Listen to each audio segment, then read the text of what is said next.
بسم اللہ الرحمن الرحیم۔ السلام علیکم۔ ہم پڑھ رہے ہیں ٹائپس آف گورنمنٹ، حکومت کے اقسام۔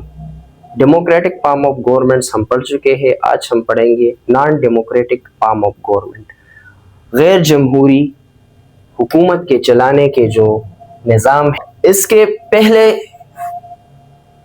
حکومت، عوام یا ڈیموکریسی، ان چیزوں کو ڈیپلی سمجھنے کے لیے مختلف قسم کے پریکٹیکل مثالوں کے ذریعے ان کو سمجھنا ضروری ہوگا۔ گورنمنٹ، ٹائپ آف گورنمنٹ، طرز حکومت، ان کو سمجھنے کے لیے پریکٹیکل اگزامپلس کے ذریعے اگر آپ سمجھیں گے تو سمجھنے میں آسانی ہوگی۔ یہ کمپیریٹیو گورنمنٹ کے جو سبجیکٹ ہے یہ اس کے بیسکس ہے۔ اگر آپ یہ بیسکس سیکھ لیں گے تو کمپیریٹیو گورنمنٹ کے جتنے بھی ٹاپکس ہیں وہ آپ آسانی سے سیکھ پائیں گے۔ اگر آپ کو اسٹیٹ کی ڈیفینیشن کا پتہ ہے، اسٹیٹ کے ٹائپس کا پتہ ہے، اسٹیٹ کے ایلیمنٹس کا پتہ ہے، اگر آپ کو ڈیموکریسی کے بارے میں پتہ ہے، گورنمنٹ کے ٹائپس اینڈ فارمز کے بارے میں پتہ ہے، اسٹیٹ اور گورنمنٹ میں آپ ڈفرینس کر سکتے ہیں، تو اس کا مطلب ہے کہ آپ کمپیریٹیو گورنمنٹ کی سبجیکٹ کو، اس کی کتاب کو، اس کے کورس کو کھولنے کے اہل ہیں، آپ اسے کھول سکتے ہیں۔ اور بھی بہت سارے میں نے تقریباً 25 ایسے ٹاپکس نکالے ہیں جو کہ کمپیریٹیو گورنمنٹ کو اسٹڈی کرنے کے لیے اس سے پہلے جاننا ضروری ہے۔ یہ کمپیریٹیو گورنمنٹ سبجیکٹ جو ہے بیچلر لیول پر، ایم فل ماسٹر لیول پر، پی ایچ ڈی لیول پر اور ہمارے کمپیٹیٹیو ایگزام میں بھی یہ کمپیریٹیو گورنمنٹ کا سبجیکٹ جو ہے اسے بہت اہمیت ویٹیج دی جاتی ہے۔ یہ سبجیکٹ کبھی کبھار ہم کمپیریٹیو کانسٹیٹیوشن کے نام سے بھی پڑھتے ہیں، یہ ہم کبھی کبھار کانسٹیٹیوشنل اسٹڈیز کے نام پہ بھی پڑھتے ہیں، اور یہ ہم کبھی کبھار کمپیریٹیو گورنمنٹ کے نام پر بھی پڑھتے ہیں۔ تو یہ اس کے بیسکس ہم پڑھ رہے ہیں۔ I have started from the very beginning, from the basics, from the core of political science. These topics are considered the core of political science. اچھا، تو آتے ہیں ٹاپک کے طرف، naan democratic form of governments, حکومت کے چلانے کے طرز کے غیر جمہوری طریقے۔ سب سے پہلے مونارکی یا مونارچی، اس ٹرم، اس ورڈ کی پروننسیشن جو ہے وہ مونارکی بھی ہوتی ہے اور مونارچی بھی ہوتی ہے، تو اس کو دونوں طرف سے اگر پڑھا جائے تو اس میں کوئی قباحت نہیں ہوتی۔ معاملہ یہ ہے کہ اس کو سمجھنے والے لوگ چاہیے، اس کو سمجھنا پڑے گا کہ مونارکی کیا ہے۔ اب مونارکی ایسی ہے کہ بادشاہت،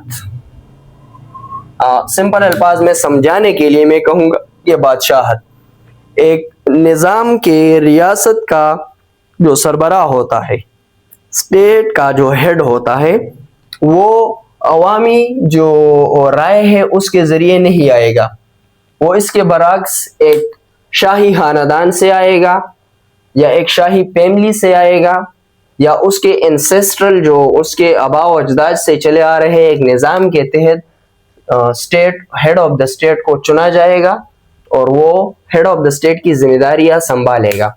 پرانے وقتوں میں، پرانے زمانوں میں جب کنسٹیٹیوشنل مونارکی نہیں آئی تھی ریولوشن سے پہلے، تو بہت سارے یورپین اور ایشیائی ممالک میں یہ مونارکی کا سسٹم تھا۔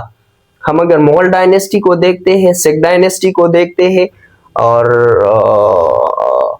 ہم اگر یورپ میں دیکھتے ہیں جتنے بھی ڈائنیسٹیز ہیں، جتنے بھی بادشاہتیں ہیں، تو وہ مونارکی کے سسٹم پر چلتی تھی، جس میں ہیڈ آف دا اسٹیٹ، ریاست کا جو سربراہ تھا، وہ ایک خاص خاندان سے، ایک خاص انسیسٹرل جو ہیئر سے، اس سے آتا تھا، اور عوام کا اس کے چناؤ میں کوئی عمل دخل اختیار نہیں ہوتا تھا۔ یہ ایک کے بعد دیگرے جو ایک خاندان میں چلے آ رہے نظام کے تحت بادشاہتیں بدلتی ہے تو اسے مونارکی کہتے ہیں۔ آج کل یہ دنیا میں کسی بھی جگہ نہیں پائی جاتی، اس نے ایک ماڈرن شکل اختیار کی ہوئی ہے جس کو ہم کنسٹیٹیوشنل مونارکی کہتے ہیں۔ ہیڈ آف دا اسٹیٹ ایک نومینل سا ایک بادشاہ ہوتا ہے، ایک مونارک ہوتا ہے، اس کی کچھ پریویلیجز ہوتے ہیں، مگر عوامی جو مفادات ہے وہ ڈیموکریٹک مینز کے ذریعے چلائی جاتی ہے، کیونکہ یو کے میں اگر آپ دیکھ لیں تو وہاں پر کنسٹیٹیوشنل مونارکی ہے، وہاں پر ڈیموکریسی نہیں ہے۔